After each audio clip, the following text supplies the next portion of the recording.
我常跟你们讲，咱们中国的老祖宗那智慧是通天的，在易经的逻辑里，在道德经的智慧里，在佛法的因果里，从来没有偶然这两个字。世间一切法都是因缘和合。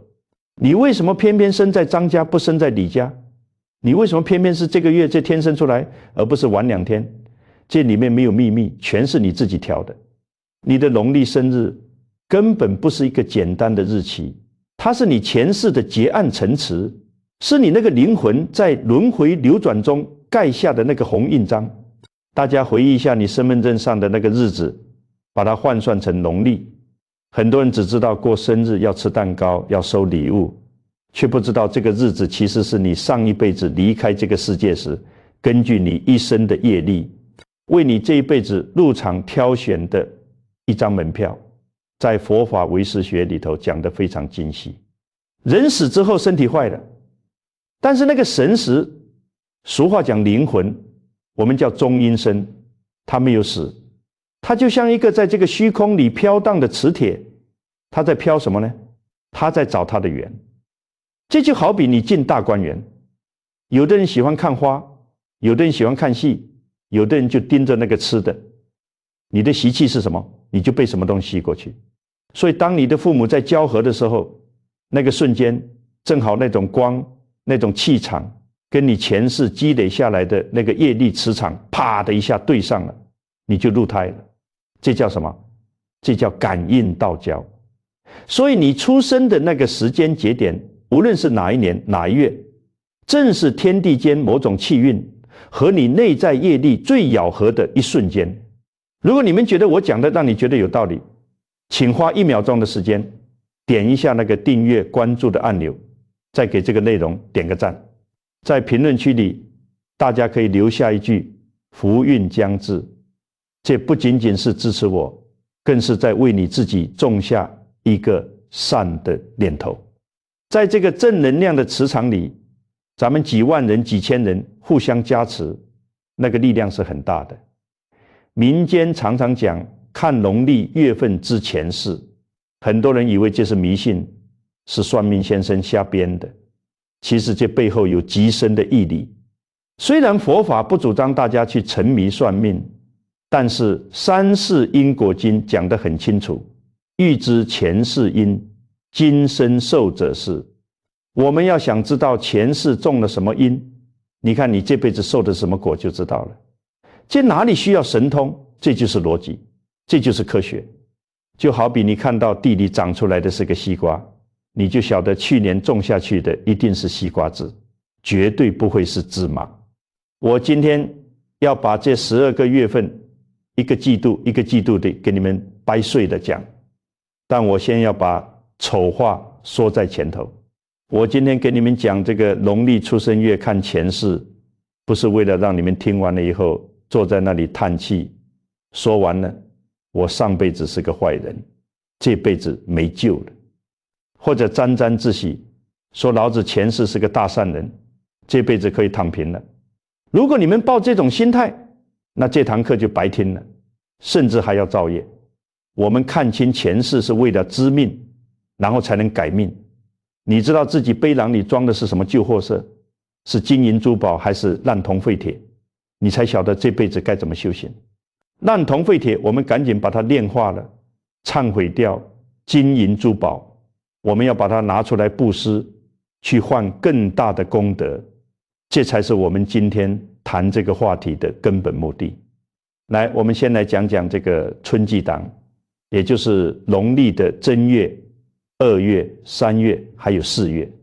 这几个月出生的人，不管是哪一年的，只要落在这个月份，大概率都逃不脱我下面讲的这个因果逻辑。先说正月生人，前世是秀才，这辈子吃老本。凡是正月生的人，你们自己摸摸良心，是不是觉得自己这辈子运气还可以？哪怕遇到什么大坑，好像总有人伸手拉你一把。这可不是你这辈子长得漂亮，那是你前世修来的。国学里讲正月生人，前世多半是个读书人、秀才。而且不是那种死读书的书呆子。是什么样的秀才呢？是那种喜教人、行善积德的热心肠。哪里路坏了，你带头修；哪里有人饿肚子，你省下口粮去接济。你前世就像个大家长，爱护乡邻，甚至能做到舍己成人。因为你前世给别人方便，所以今生老天爷就给你方便。这个因果很直接，你让别人路好走，这一世你的路就顺。所以正月生的人往往一生衣食无忧，受人尊敬，甚至稍微努力就能有些名气，这叫祖上积德。这个祖上其实就是你自己的前世。但是我告诉你们呢，越是这样的人越危险。为什么？福报如水，用一分少一分。很多正月生的人觉得自己命好，就开始骄傲了，不可一世了。你要晓得，你现在享受的是你那个前世存款，是银行账户里的老本，你光取钱不存钱，还大手大脚，那离坐吃山空就不远了。所以正月生人切记4个字：不可骄奢。一旦你变得刻薄，那个福报漏得比谁都快。2月生人前世是游乐人，这辈子心不定。2月生的人，你们有个最大的特点，坐不住，心像那个猴子一样跳来跳去。为什么呢？因为你前世是个游乐人。什么叫游乐人？就是那些喜欢吃喝玩乐，甚至赌博、流连风月场所的人。前世你可能家里有点钱，或者是混江湖的心气很高傲，看不起老实干活的人。你虽然有钱，但是那个习气太重了，那个妄心带到了这一世。所以你看2月生的人，今生往往没有固定职业，或者换工作像换衣服一样勤，很难在一个地方扎下根来。还有一个很痛的点，就是6亲缘浅，跟父母兄弟姐妹话不投机，说不到2句就想吵架。为什么？因为你前世都在外面玩，不顾家，这个缘分自然就不好了。但是2月生人有个好处，讲义气，有侠义心。毕竟前世混江湖，懂得为朋友两肋插刀，所以这辈子朋友缘倒是不错。2月生人如果不修行，这辈子就是个漂泊命。你们要怎么改？就是要修定，把那个心收回来，不要再搞那些花里胡哨的东西。前世没做完的事，没尽到的家庭责任，这辈子老老实实补上，找个正经事沉下心来做个10年20年，那个游荡的业力才能转过来。3月生人前世是100万长者，这辈子聪明反被聪明误。3月生的人脑瓜子通常都灵光，极度聪明，反应很快，这都是哪里来的？这是前世的福报。3月生人前世多半是100万长者，也就是大户人家，甚至是一方豪绅。你想想，能当大富豪，那脑子能笨吗？那得有多深的心机和算计。所以这个聪明的种子你带到了这一世。但是麻烦出在哪里呢？前世虽然有钱，但是有耗淫的欠缺。意思就是说，你那个钱可能来路不太正，或者是花在了不该花的地方，比如骄奢淫逸。所以这一世3月生的人虽然极度敏感聪明，但是往往守不住财，或者身体上容易有些小毛病，让你把赚来的钱又送给医院。这叫什么？这叫财多身弱的余报。3月生的人最忌讳的就是算计，因为你前世可能算计太多了，今生如果再用小聪明去占便宜，那个报应来得很快。你要把你的聪明才智用到正道上，用到利益众生上，不要总想着怎么把别人的钱装进自己口袋，要想怎么用智慧去帮别人解决问题。只要把利己转成利他，你前世那个大富豪的福报才能真正被激活。4月生人前世位高权重，今生劳碌还债。4月生的人听起来可能稍微扎心一点，但良药苦口啊，你们要听进去。古书里讲4月生人前世生于禄位，这是个什么意思呢？这就是说，你前世可能是个有点神通、有点权力，或者是在宗族官场上有话语权的人。但是坏就坏在你有权压梁，不敬神不敬人。你当时位置太高了，眼睛长在头顶上，看不起底下干活的人，甚至把人当牛马使唤。这种傲慢是修行最大的障碍。所以这一世因果调过来的，今世4月生的人往往比较辛苦，操心命，明明也没少干活，但得到的回报往往不如别人多，甚至有时候会有为田地牛羊的感觉，就是饿不死，但也发不了大财，得靠体力或者极度的脑力去换饭吃。而且因为前世太霸道，这一世身体上容易有手足病症，或者关节不好，让你行动不方便，让你知道要低头的滋味。4月生人不要怨天尤人，不要喊冤说我这么努力为什么不发财，这是在消业啊！你每流的一滴汗都是在洗刷前世那种高高在上的傲慢。这辈子要怎么修？修谦卑，看到谁都客客气气，多干活少说话，特别是要修身养德。如果你能心甘情愿的吃苦不抱怨，把你那股子傲气磨平了，你的后福大得很。因为你底子厚啊，只要把那个漏洞堵上，那个富贵气自然就回来了。好，这是春季档的4个月，听完了是不是有点感觉了？是不是觉得以前很多想不通的事突然有个线索了？别急，接下来我们要讲夏季档，5月到8月这几个月更有意思，涉及到了黄鹤楼施茶的大功德，还有念经念一半的遗憾。很多现在信佛或者是对玄学感兴趣的人，多半都在那几个月里头，5月、6月、7月、8月。夏天是什么？是火，是热烈。这几个月出生的人，前世造的业，不管是善是恶，那个能量都比较大，报应在这一世表现的也就特别明显。5月生人，一杯茶换来一世福。5月生的人，你们自己看看，是不是不管走到哪里，人缘都特别好？而且哪怕你不想当官，不想出名，那个好名声也会自己找上门来。而且很有意思，5月生的人，子孙往往都很孝顺，很有出息。这福报哪里来的？是不是前世修庙了？不一定。古籍资料里讲得很具体，5月生人前世是个大善人，但这个善人不是说他捐了多少万两黄金，而是他做了一件很感人的小事，在黄鹤楼前施奉敬茶。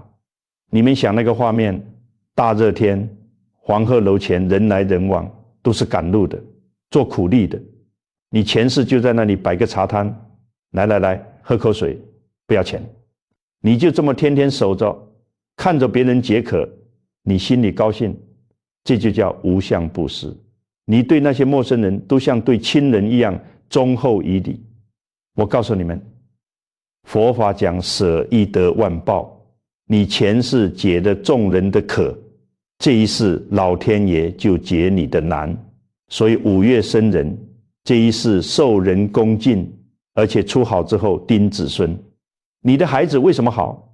因为你前世积的那个德，像水一样流到了子孙身上，这就叫积善之家必有余庆。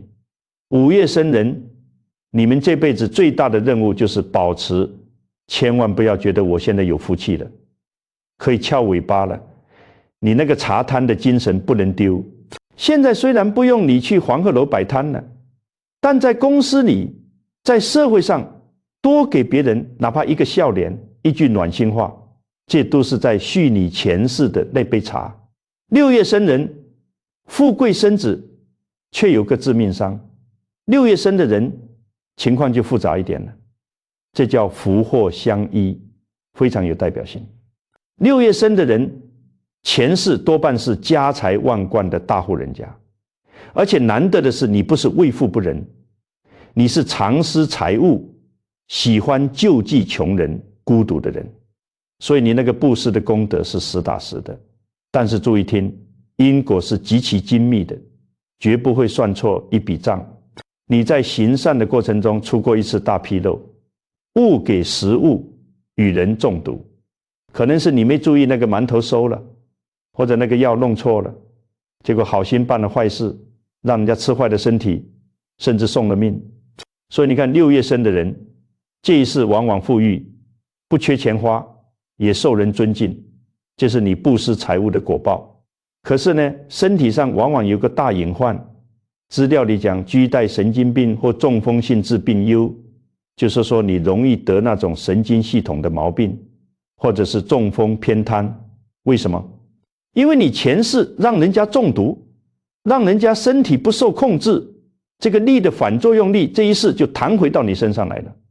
你们要晓得，善恶是不能抵消的，不能说我捐了100万，我杀一个人就可以不坐牢，不可以的。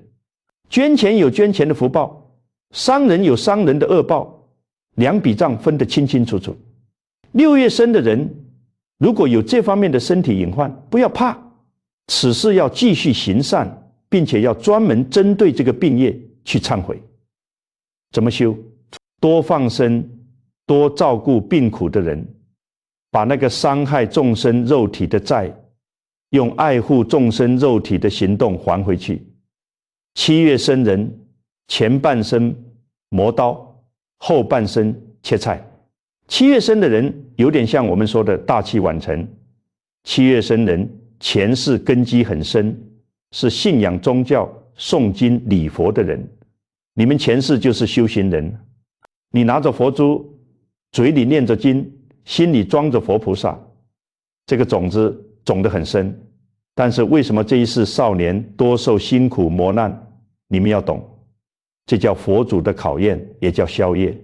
因为你前世修行把大的恶业都挡掉了，剩下一点渣子，就在你年轻的时候让你受点苦受点累，把它磨干净。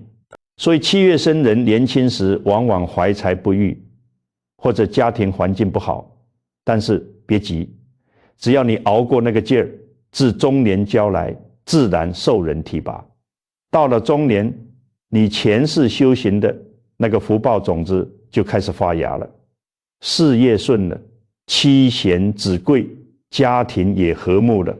7月生人千万不要在年轻吃苦的时候这就放弃了，甚至去怨恨佛菩萨为什么不保佑我。你要知道，那是把你练成金刚不坏之身的过程。这辈子既然前世有这个佛缘，赶紧要把经书捡起来，前世修得好，这辈子接着修，你那个富贵就不只是世间的富贵，而是出世间的大智慧了。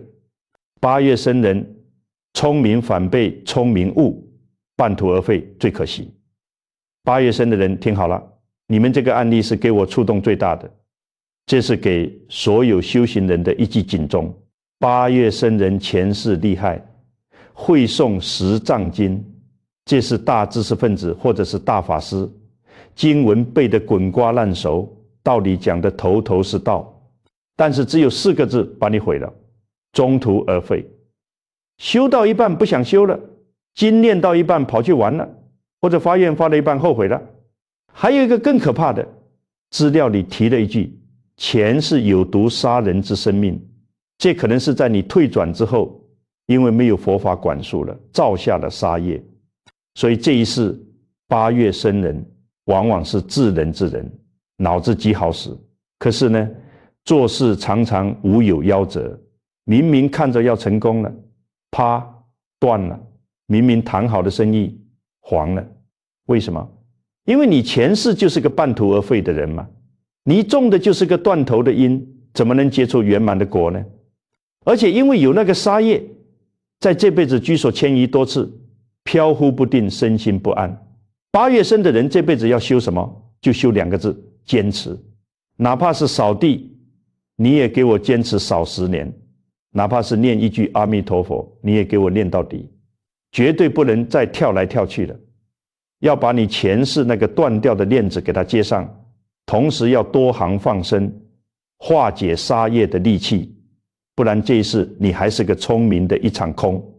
好，这夏季档这4个月份讲完了，这里面的道理是不是比单纯算命要深得多？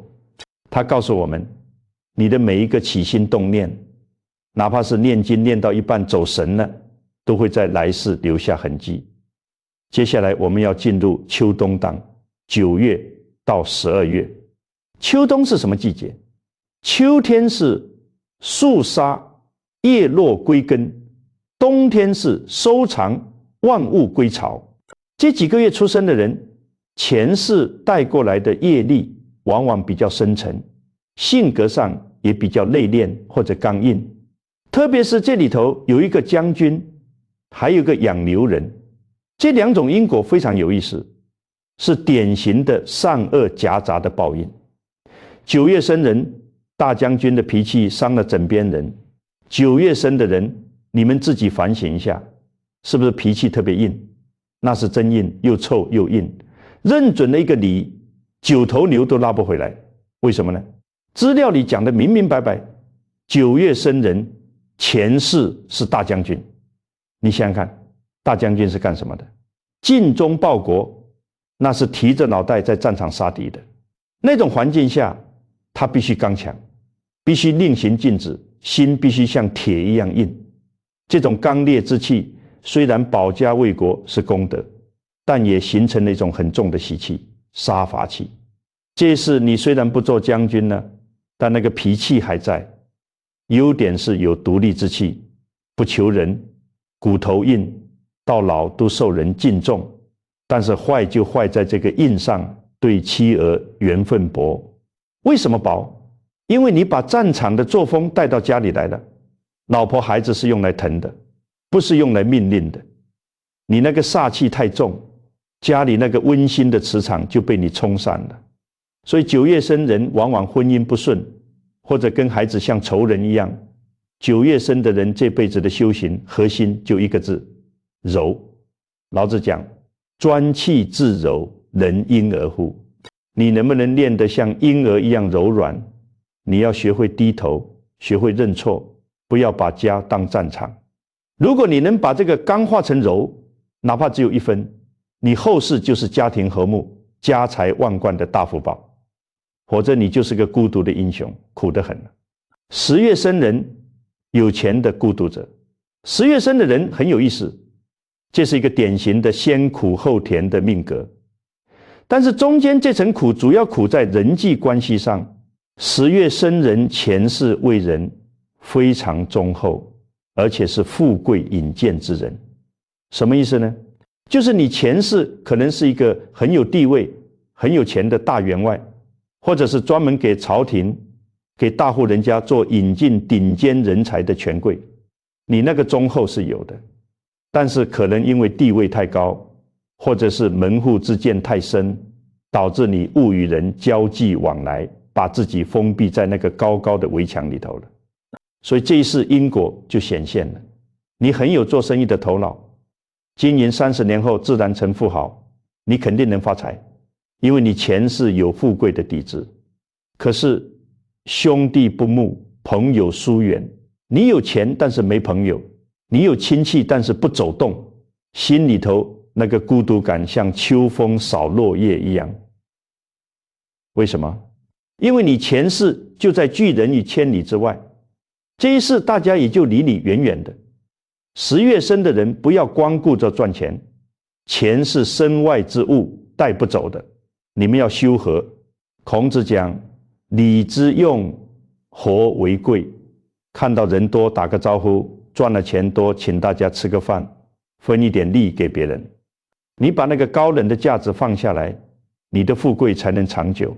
否则就是穷的只剩下钱，那也是一种悲哀。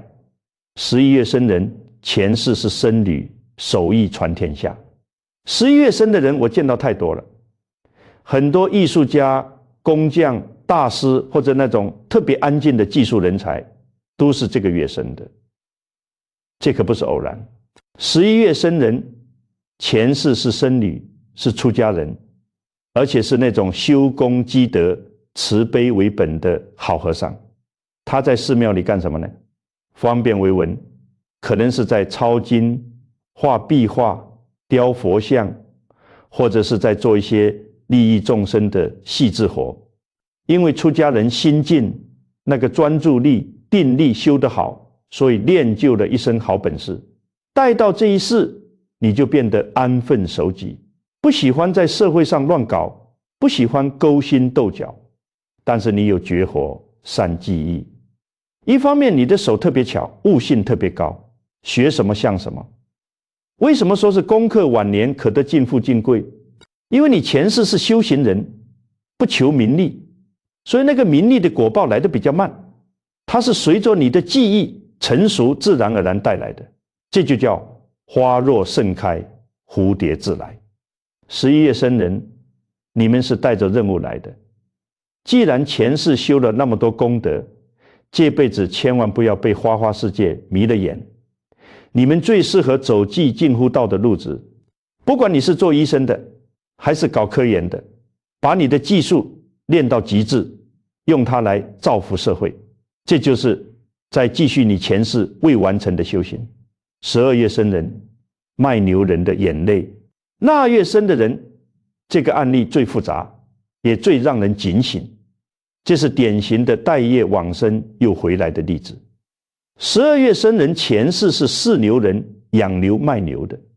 为了生计，你可能把养大的牛卖给屠户了。大家晓得牛最有灵性，它被卖的时候是流眼泪的。你为了赚钱将所饲牛出卖，这就结下了深重的怨气。但是你后来良心发现了，或者是因为某种机缘出家行善了，你把你卖牛赚的钱拿来布施，甚至自己出家苦修，这个公心感动天。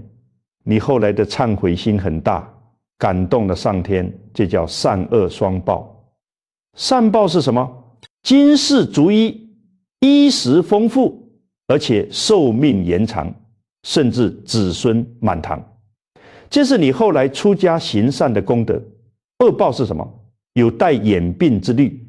这一世你的眼睛容易出问题，视力不好或者得眼疾。为什么？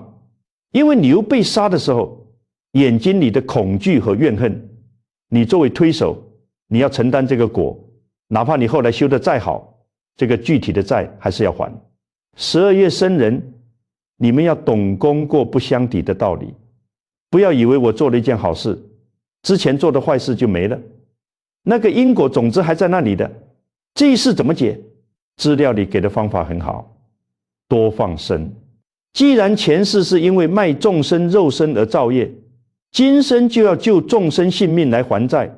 特别是看到那些要被杀的牛羊，能救一命是一命。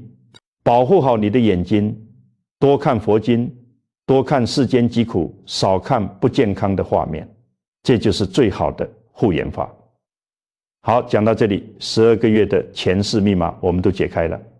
你们有没有发现，不管你是大将军还是卖牛郎，不管你是秀才还是和尚，没有一个人是完美的。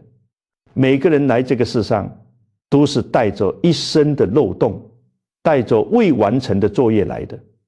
这就是轮回。但是轮回最可怕的地方在哪里？不是你前世是谁，而是冤冤相报。我晓得现在人记性不好，视频关了10分钟就忘了我是几月生的，我前世是个啥，忘就忘了吧。那些具体的身份不重要，你前世是将军也好，是卖牛的也好，那都是过去式了，那都是像梦一样的影子。